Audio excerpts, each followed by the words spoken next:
এক মাস হলো বৈষম্য বিরোধী ছাত্র আন্দোলনের। কিভাবে ঢাকার একটি আন্দোলন সাড়া ফেলেছে বরিশালে এবং এই এক মাস পরে কি দেখছেন আপনি? সবকিছু মিলে একটু জানান আমাদের। ধন্যবাদ ফয়সাল।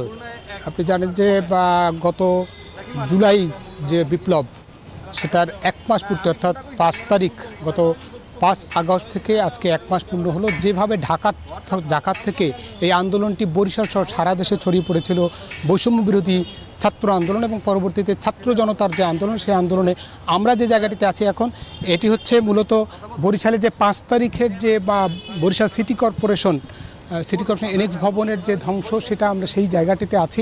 এখানে কিন্তু বৈষম্য বিরোধী ছাত্র আন্দোলন বা ছাত্র জনতারা যে বিক্ষোভ করেছিল এবং তারা যে অনিয়ম দুর্নীতির কথা বলছিল, সেটির একটি কেন্দ্র হিসেবে তারা এটাকে মনে করেছিল যে এই এনএক্স ভবনই মূলত দুর্নীতিটা হচ্ছিল। সে কারণে এই ভবনটির উপর তারা আক্রমণ করে এবং যে ছাত্র জনতা মূলত আজকে আমরা যে কথা তাদের সঙ্গে বলেছি, তারা যেটা জানিয়েছে যে ছাত্র জনতার যে আন্দোলন, সেই আন্দোলন যেন অন্যদিকে প্রবাহিত হতে না পারে, সেজন্য তারা সর্বাত্মক সচেষ্ট থাকবেন, মাঠে থাকবেন। আজকে যেমন শহীদি মার্চ উপলক্ষে ব্রজমোহন কলেজ এলাকায় কিন্তু বৈষম্য বিরোধী ছাত্র আন্দোলনের একটি জমায়েত আছে, তারা সেখানে জমায়েত করবেন এবং যে শহীদ, অর্থাৎ জুলাই বিদ্রোহে যে যারা নিহত হয়েছে তাদের প্রতি, তাদের শহীদদের প্রতি তারা শ্রদ্ধা জানাবেন এবং একই সঙ্গে তারা মাঠে থাকবেন।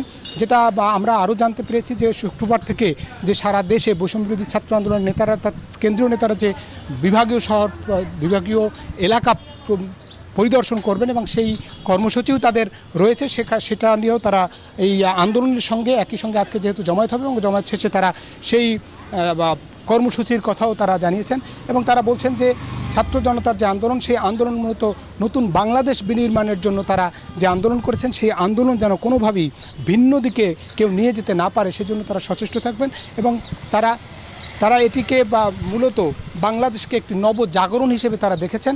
এই জাগরণ অবশ্যই ছাত্র জনতার জাগরণ বলেই তারা মনে করেন। এই ছিল মূলত বরিশালে আমার কাছে, অর্থাৎ গত 5 আগস্টের পরে আজকে এক মাস পরে বরিশালের যে চিত্র, সেই চিত্র। ফিরছি স্টুডিওতে। ফয়সাল। মেরুন, আপনাকে ধন্যবাদ আমাদের সাথে যুক্ত হবার জন্য। এনজিওর কিস্তি প্রথমবার বিকাশ পেমেন্ট করলেই 20 টাকা ইনস্ট্যান্ট ক্যাশব্যাক।